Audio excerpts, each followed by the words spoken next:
Who hasn't been angry before? I know I have. You accidentally yell at your significant other over something of little to no consequence, and it just snowballs into eating a few men in the Colorado Rockies in the dead of winter. Wait.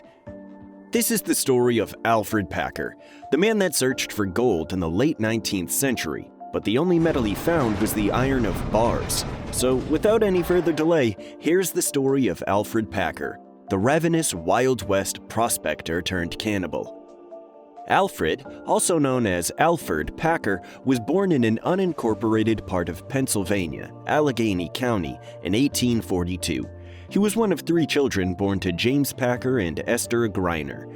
They moved to Indiana in the 1850s, where his father got work as a cabinet maker, and the two began to butt heads compulsively, a trend with Alfred in future relationships in his life, but we'll get there. After moving out of his parents' house, he became a shoemaker around Minnesota until the onset of the Civil War. At the beginning of the war, Packer enlisted in Company F, 16th U.S. Infantry at the age of 20.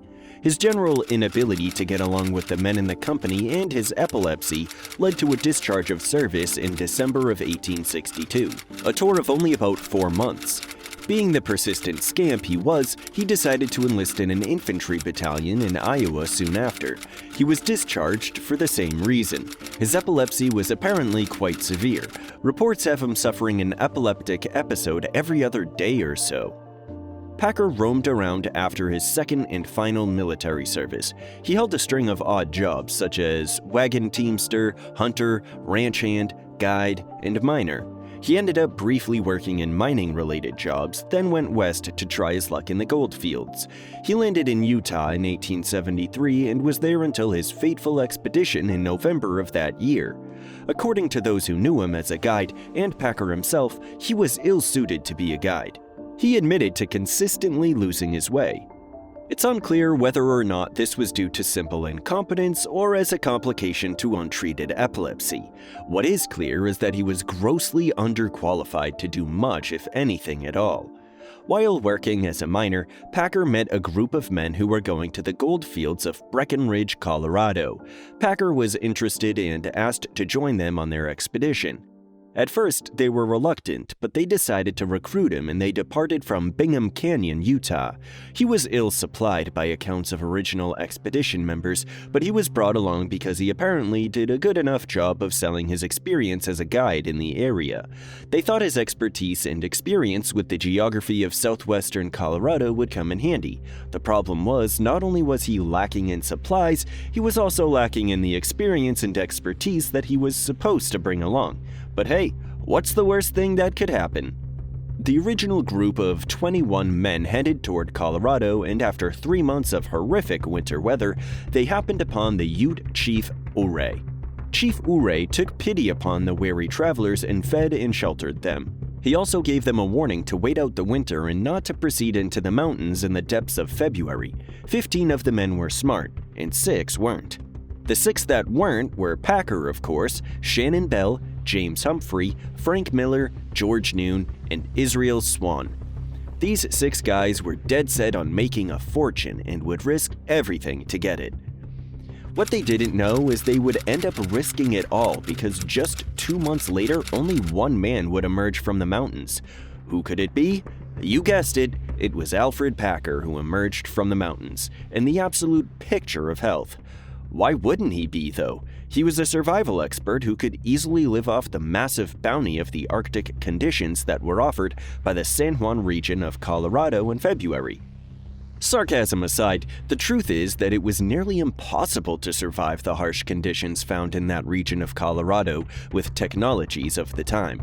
Avalanches, shifting weather conditions, lack of huntable game, and viable firewood create a recipe for disaster for those who are unfortunate enough to find themselves up there during February. But despite all of this, Packer managed to emerge from the mountains victoriously, albeit tired, cold, disheveled, and a bit dirty upon arrival at the Los Pinos Indian Agency near Gunnison, Colorado. The first thing he wanted was a drink, which he paid for with cash dollars, something his original 20 companions said he didn't have when he departed. Packer told the men at the agency that he was left for dead by his companions and used his expansive survival skills and knowledge of the terrain to survive off the bounty of the glacially cold region. Understandably, the men became increasingly suspicious because he did not look like a starving man. Packer's story was not adding up, and the days passed by with his companions having yet to turn up. They were convinced Packer was hiding something, so they decided to contact the authorities to investigate. His story would of course change more times than the weather of a Colorado winter. He told the first wave of investigators a sad story of 4 men dropping dead of exhaustion, forcing Packer and Swan to eat their corpses, until Bell, crazed from the cold and harsh conditions, turned a hatchet onto Packer. Packer alleged he had to shoot him in self-defense. His conflicting stories were cause for concern, and in April he was tried, and his innocence was tested. His expertly crafted narrative was tested, and a search party was sent out. In short order, the party found 5 men all dead at one campsite, not strung along the trail like Packer had stated. Whoops! Packer was imprisoned immediately for the murder of Swan, whose corpse had extensive evidence of a brutal hand-to-hand fight to the death. The problem was, later that night after the sentencing, someone passed him a key and he escaped. Packer remained at large for 9 years. He lived in Arizona, Montana, and Colorado under a fake name. He toured the nation as a free man until a fateful day in Fort Fetterman, Wyoming in 1883. He didn't commit another crime, nor did he brag about his escape from prison. He was brought back to Colorado to face justice because a member of his former party recognized his laugh. Packer was tried again, this time spinning a different tale.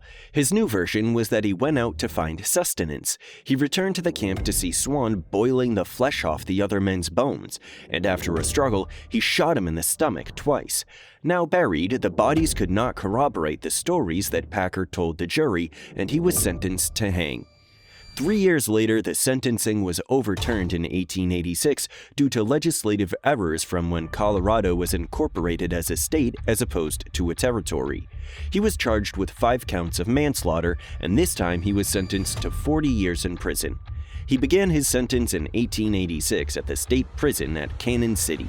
The trials were interesting, to say the least. Many of his initial 20 party members were brought to the stand. The testimonials primarily attacked Packer's character. The former party members told jurors that he was impossible to work with, untrustworthy, greedy with rations, easily agitated, whiny and incompetent, and irresponsible.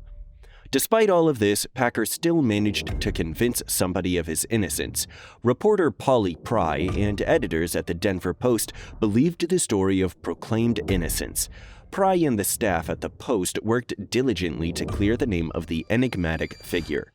They used their influence in defense of Packer, and he was successfully paroled in 1901 after a seemingly endless stream of articles and editorials from the Post, proclaiming the innocence of Alfred Packer.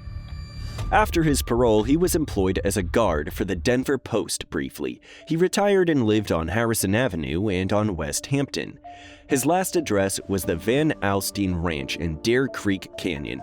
Dave Hicks, a Littleton historian, said he was described as a kindly man who would take children on his lap and tell them of his early days in the Old West. Of course, he chose to omit his cannibalistic past, else the children might fear of being his next meal. Alfred Packer died on April 24, 1907. His funeral was paid for by the government due to his service in the Civil War. The Littleton Independent, the local newspaper covering the death of the controversial figure, said his last words were, "I'm not guilty of the charge." Posthumous exhumations of the corpses after the death of Packer supported some of the claims he made during his second confession, to the point that a modern jury would have cause for reasonable doubt. That doesn't mean he's innocent or guilty, it's just a detail that just adds to the complexity of the legacy of the Littleton Limb Eater. There are many theories out there about what actually happened in those mountains, but the most likely theory is that Packer robbed and murdered the men, and when chance of survival became slim, he resorted to feeding on their flesh. However, we will never know for sure exactly what happened, as the truth remains with Packer even in death. Studying Packer leads us to a number of questions. Some may even be rhetorical. What would you do to survive? What would you risk for promises of riches and fame? Why is it not a good idea to lie on your resume? Packer's story is a perfect tale investigating all these and more.